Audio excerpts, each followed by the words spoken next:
សួស្តីអ្នកទាំងអស់គ្នាថ្ងៃនេះខ្ញុំសូមបង្ហាញទេសភាពទឹកធ្លាក់ភ្នំគូលែនដ៏ស្រស់ស្អាតក្នុងប្រទេសកម្ពុជា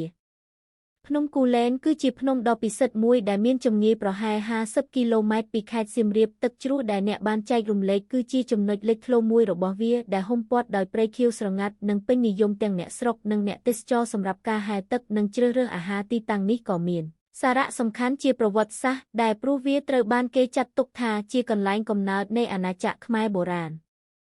តើអ្នកចង់ឲ្យខ្ញុំផ្ដល់ការណែនាំខ្លះសម្រាប់ការធ្វើដំណើរទៅលេងភ្នំគូលែនឬតើអ្នកចូលចិត្តការពិពណ៌នាអំពីទឹកជ្រោះបែបសិល្បៈជាងនេះទេ